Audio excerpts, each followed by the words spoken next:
Sayang dah. Bisa.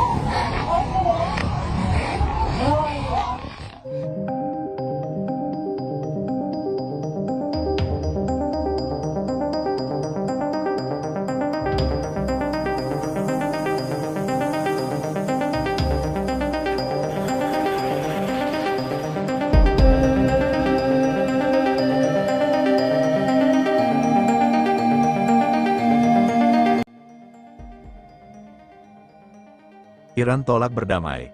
Kami siap layani perang ini dengan AS dan Israel selama 6 bulan ke depan. Ketika media mengatakan semuanya terkendali, justru jurnalis di lapangan dan warga Israel sendiri mulai memperlihatkan kenyataan yang berbeda. Seorang jurnalis di Tel Aviv menunjukkan sebuah krater raksasa akibat rudal Iran yang menghantam area kota. Puing-puing bangunan berserakan, mobil terlempar hingga ke atas bangunan dan tim penyelamat masih mencari orang yang kemungkinan tertimbun di bawah reruntuhan. Ia bahkan mengatakan ledakan tersebut adalah salah satu dampak paling besar sejak Iran mulai membalas serangan Israel dan Amerika. Di tempat lain, reporter asing juga memperlihatkan kerusakan apartemen akibat bom klaster. Bom kecil yang menembus atap rumah lalu meledak di dalam ruangan. Sementara itu, di media sosial, warga Israel sendiri mulai mengakui bahwa banyak rudal tidak berhasil dicegat dan kehancuran yang terjadi jauh lebih besar dari yang diberitakan. Di tengah situasi ini muncul klaim mengejutkan. Serangan Iran disebut mulai menyasar lingkaran elit kepemimpinan Israel, termaksud rumah tokoh-tokoh penting, dan saat rudal terus menghantam berbagai wilayah, saat pemandangan lain mulai terlihat. Ribuan orang berbondong-bondong menuju bandara utama Israel mencoba keluar dari negara itu. Apa sebenarnya yang sedang terjadi di Israel sekarang? Di tengah narasi resmi yang menyebut situasi masih terkendali, beberapa rekaman dari lapangan justru memperlihatkan gambaran yang berbeda. Sebuah video beredar di media sosial menunjukkan seorang jurnalis berdiri langsung di lokasi dampak rudal Iran di Tel Aviv. Di belakangnya terlihat sebuah krater besar di tanah dikelilingi puing bangunan dan material yang hancur. Tim penyelamat masih bekerja di lokasi mencari kemungkinan korban yang tertimbun di bawah reruntuhan. Jurnalis itu menjelaskan bahwa ledakan tersebut sangat kuat, bahkan sebuah mobil terpental hingga menempel di bagian atas bangunan. Menurutnya, ini adalah salah satu dampak serangan paling signifikan sejak Iran mulai melakukan serangan balasan. Rekaman lain dari reporter lapangan juga memperlihatkan kerusakan sebuah apartemen setelah serangan yang diduga menggunakan bom klaster dari luar yang terlihat hanya lubang kecil di atap. Namun setelah bom kecil itu menembus ke dalam ruangan dan meledak, seluruh bagian apartemen hancur dari dalam. Fenomena ini membuat banyak orang mulai mempertanyakan narasi yang selama ini beredar. Bahkan di media sosial, beberapa warga Israel sendiri mengaku bahwa situasi di lapangan jauh lebih mengkhawatirkan dari yang diberitakan. Salah satu pengguna menulis bahwa banyak rudal Iran tidak berhasil dicegat dan kehancuran yang terjadi di beberapa lokasi membuat warga merasa ketakutan. Bahkan mereka enggan mendengar suara, hanya mendengar ledakan dahsyat dari rudal yang menghantam sasarannya. Rekaman jurnalis dan warga ini mulai menyebar luas, memunculkan satu pertanyaan besar. Apakah skala kerusakan yang sebenarnya selama ini tidak sepenuhnya ditampilkan ke publik? Di tengah eskalasi konflik yang terus meningkat, muncul klaim yang jauh lebih mengejutkan dari sekedar serangan ke kota atau infrastruktur.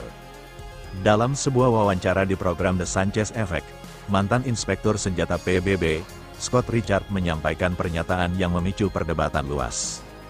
Menurut Richard, Iran kirim menunjukkan kemampuan baru dalam perang ini. Ia mengatakan bahwa Iran mampu memperoleh informasi intelijen target dalam waktu sangat cepat lalu melakukan serangan dalam hitungan jam. Yang membuat pernyataannya menjadi sorotan adalah klaim bahwa Iran mulai memperluas daftar targetnya, termaksud tokoh-tokoh penting dalam kepemimpinan Israel.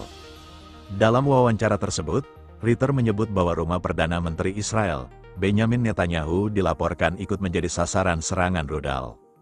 Dan saudara laki-lakinya Ido Natanu tewas dalam serangan tersebut. Ia juga menyebut rumah Menteri Keamanan Nasional Israel, Itamar Ben-Gvir, terkena serangan dan Ben-Gvir disebut mengalami luka serius dalam insiden tersebut. Ritter bahkan menyindir laporan media barat yang menyebut Ben-Gvir mengalami kecelakaan mobil. Ia mengatakan bahwa laporan semacam itu bisa saja merupakan cara untuk menutupi apa yang sebenarnya terjadi. Namun penting dicatat hingga saat ini klaim mengenai kematian saudara Netanyahu maupun Ben Gvir belum dikonfirmasi secara resmi oleh pemerintah Israel maupun media arus utama internasional. Meskipun begitu, pernyataan ini tetap memicu spekulasi besar. Jika benar Iran mulai menargetkan lingkaran kepemimpinan Israel, maka konflik ini bukan lagi sekedar perang rudal antar negara. Ini bisa berubah menjadi perang langsung terhadap elit politik Israel, di saat serangan mulai menghantam kota-kota besar. Laporan lain menunjukkan bahwa konflik ini juga mulai menyasar infrastruktur strategis militer Israel. Sebuah video yang beredar di media sosial memperlihatkan kerusakan di sebuah fasilitas komunikasi satelit milik militer Israel. Dalam rekaman tersebut terlihat beberapa antena parabola besar roboh dan struktur logam penyangga bengkok dengan bekas ledakan yang masih terlihat jelas di area tersebut. Fasilitas semacam ini sangat penting karena digunakan untuk komunikasi militer, koordinasi operasi, dan sistem pertahanan siber. Jika fasilitas komunikasi terganggu, maka koordinasi militer bisa ikut terdampak. Beberapa laporan menyebut lokasi ini berada di wilayah tengah Israel dan merupakan bagian dari jaringan komunikasi strategis yang digunakan oleh militer. Di tengah situasi ini, konflik juga mulai memperlihatkan dampaknya di luar wilayah Israel. Sebuah video lain memperlihatkan insiden ketika rudal pertahanan udara Patriot milik Amerika Serikat yang diluncurkan untuk mencegat drone Chosroom melenceng dan jatuh ke area pemukiman di Manama, Bahrain. Rekaman malam hari dari ponsel warga menunjukkan objek bercahaya yang jatuh dengan cepat dari langit sebelum menghantam wilayah perumahan. Insiden tersebut memperlihatkan bahwa bahkan sistem pertahanan udara canggih pun tidak selalu mampu mengendalikan situasi sepenuhnya. Di tengah serangan yang terus terjadi, satu pemandangan lain mulai muncul di Israel, kepanikan warga sipil. Kekacauan terjadi di Bandara Ben Gurion di Israel saat orang-orang berusaha melarikan diri. Rekaman dari Bandara Ben Gurion Airport menunjukkan situasi yang sangat kacau. Ratusan hingga ribuan orang berdesakan di area cek membawa koper dan tas mereka berharap bisa segera keluar dari negara tersebut.